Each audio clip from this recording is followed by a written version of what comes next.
Tonight at 9, explosion before a parade. A report from one Maryland community that saw towering flames just before a festival. What exactly happened this morning? Child care conundrum, a program scrapped by Virginia's governor that would have meant more money going to families. Democrats slamming the decision, why the governor excluded it from the budget. And we had a dry Saturday and a mostly sunny one at that, too. Can we repeat that for Mother's Day? I'll have the answer to that question coming up. Cemetery vandalized, where final resting places of loved ones were disturbed. A report from where work is being done to restore and repair as an investigation unfolds. Follow the money from Mother's Day gifts and outings to keeping cash. During your grocery visit, we found several tips to stretch your dollar. You're watching the station covering all of the DMV. This is DC News Now. Good Saturday evening. Thank you for joining us for DC News Now at 9 o'clock. I'm Ben Dennis. We begin tonight in Maryland. Your top story: concern after a propane tank exploded before a parade and festival in Laurel. One man is seriously hurt. And while the festival did move forward, that parade had to be scrapped. Dave Laval reports along Main Street where the explosion occurred. Laurel's mayor says negligence on the part of the food vendor is to blame for Saturday morning's explosion that sent that person to the hospital with serious burns. I heard a loud boom. David Green stepped out to find an inferno right near his home. A little bit nervous about reaching further than where it was at. The blast, according to Prince George's County Fire and the EMS, happened around 7:15 Saturday morning along Main Street near the corner of 4th Street. And it's just so unexpected. You know, when I first heard the kaboom, we were all like, what is happening? Because we didn't know what was happening. The explosion forced the cancellation of the Main Street parade.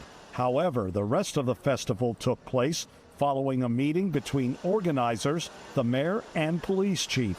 We have vendors here that spend a lot of money to bring their products in, and we like people to be able to support them.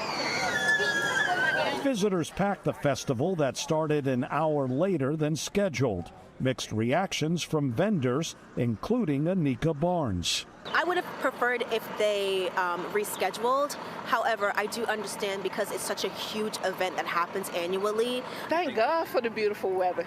Thank God. It's been a challenging day. There have been some hiccups with things going on today, but we've been great. No complaints from those that turned out for the food, bands, and arts and crafts. So I was glad. Got a lemonade and, got to check out the sights. Crews worked to restore power as the explosion damaged power lines. No one else got injured in the blast. In Laurel, Maryland, Dave Laval, DC News Now. All right, Dave, thanks. Some shocking news meantime in Howard County, Maryland. We've learned that a woman was killed. A teen is in the hospital. All this after a stolen car crashed into 3 vehicles yesterday afternoon. Police have told us the stolen car was headed east on Guilford Road when it crossed a double yellow line to pass another car yesterday around 3 p.m. 2 cars hit one another. One of them sideswiped another vehicle before a head-on crash with a 4th car. We're told 14 boys jumped out of the stolen car. Only 1 stayed on scene. They were hurt, sent to the hospital, and with serious injuries. The woman driving the car hit head-on, died at Howard County Hospital. Charges have yet to be filed. Police are still looking for the 3 teens who ran off.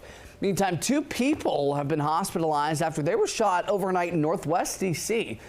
Officers called here to T Street after 2 people walked into a D.C. hospital, a man and a woman with gunshot wounds. They're expected to be all right. That's shooting on T near 9th. Right now, no arrests have been made. And investigators, though, are looking for 2 people here armed with handguns, reportedly, and wearing ski masks. Last seen driving a silver Mercedes in connection to that. 9:04. Sending it over to meteorologist Scott Sumner with a look at the current 68 right now. My, oh my, beautiful day, and it's going to be great for Mom tomorrow, Scott. Yeah, absolutely. A dry day for mothers. That bodes well for you if you're going out for brunch and what have you. 68 degrees, like you said. Mostly cloudy skies out there at the moment. I'll show you the satellite in a second, but temperatures have fallen into where they should have reached at this point in time, and will continue to take a dip through the midnight hour and holding into the 60s at 1 a.m., but will then fall into the 50s and stay there early in the morning. Now, if you're going to an early mass tomorrow, early service. Well, figure temperatures roughly between the upper 50s and the middle 60s here in Washington, D.C. A little cooler, probably by about 5 or 7 degrees outside of the district. All right, there's our satellite, and you can see here's the D.C. region and the beltway surrounding it. We've had clouds drifting in and out of there. However, we have clear skies, or mostly clear skies in Hagerstown up towards Cumberland. So there's pockets of clear skies as these clouds continue to move in and out. Your headlines, mainly sunny on your Mother's Day. That's good news, a dry day for sure. Clouds increase on Monday. We've got wet weather coming in for Tuesday and Wednesday, and it could be a soaker in places. We'll watch that. Drying out for Thursday and early on Friday before some more wet weather comes into play here. It looks like towards the end of the week and going into next weekend. Well, that's a look at your headlines. We'll talk more in depth and show you that 7-day forecast coming up in a bit. All right, Scott, we'll see you in just a few. New tonight, a woman was killed in Prince George's County, found shot inside of a home not far from where the Commanders play. She was found injured inside of that house on Ray Leonard Road, shot several times. Police got there around 2:20 this afternoon. She died on scene. This is just north of Northwest Stadium. This is also an ongoing investigation. Details limited at this hour. Stay with us on air and online. All right, in Northeast D.C., several apartment buildings reportedly without water. Crews are still trying to work on repairs. D.C. Water says about 25 buildings with apartments are without water in the 1200 block of Trinidad Avenue. That's between Raum and Mount Olivet Streets. Crews working on repairs on an 8-inch water main. Officials say it should be restored around midnight. Now to a crime alert in Maryland. Montgomery County Police warning folks against schemes by unlicensed contractors. They're also warning about, quote, distraction thefts. They're telling people to be cautious when hiring door-to-door solicitors, offering things from lawn care, repaving your driveway, repairing your roof. The advice here, don't pay large amounts of money before any work is done, and always verify a business is licensed before hiring them. Meantime, police also saying distraction burglaries are happening more often as it warms up.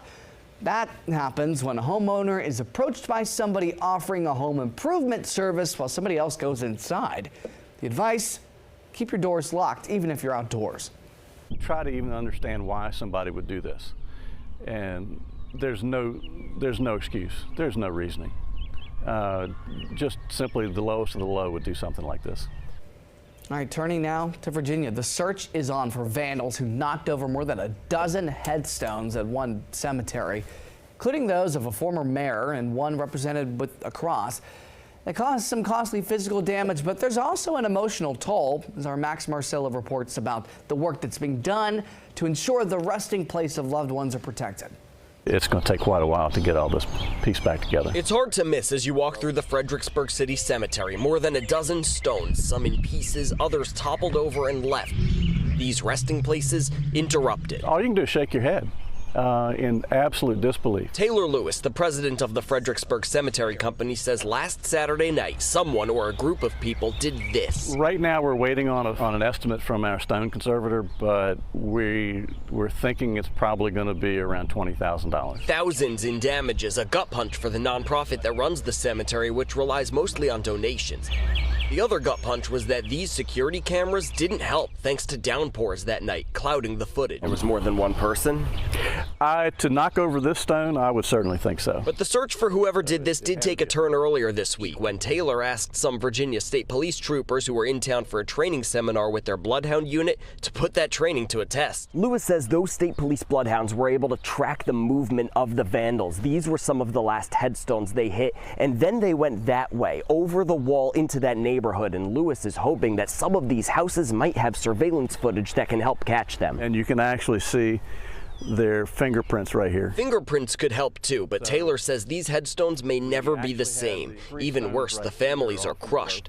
That includes the Rowe family, ancestors of a former mayor whose headstone was knocked over. They hit the wrong ones because the Rows are pretty angry about it. Reporting in Fredericksburg, Max Marcella, DC News Now. And understandably so. Thanks, Max. Staying in the Commonwealth, Virginia Democrats are slamming Governor Glenn Youngkin over his decision to slash a pilot program that would help families afford child care.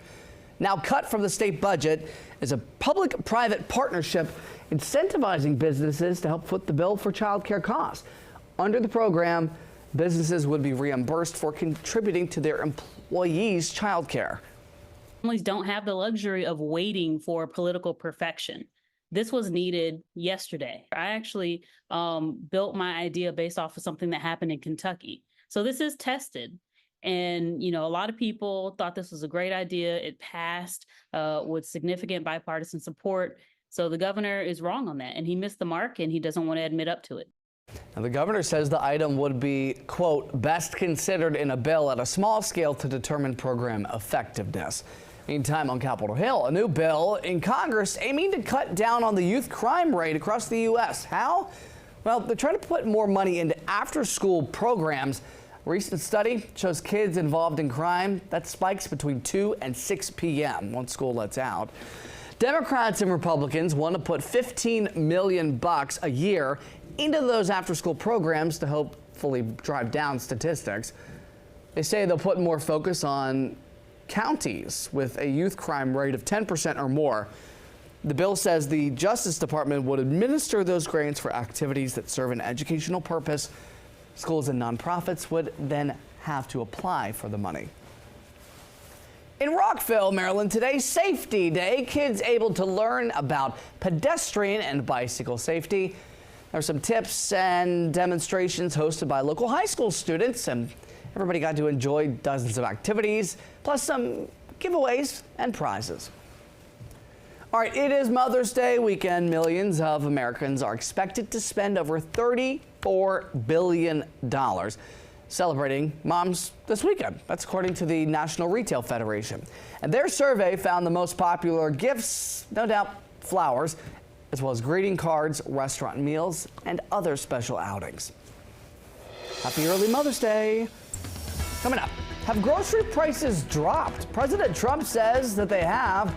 Is that true? We're stretching your dollar with a price check down grocery aisles in some of our popular local stores.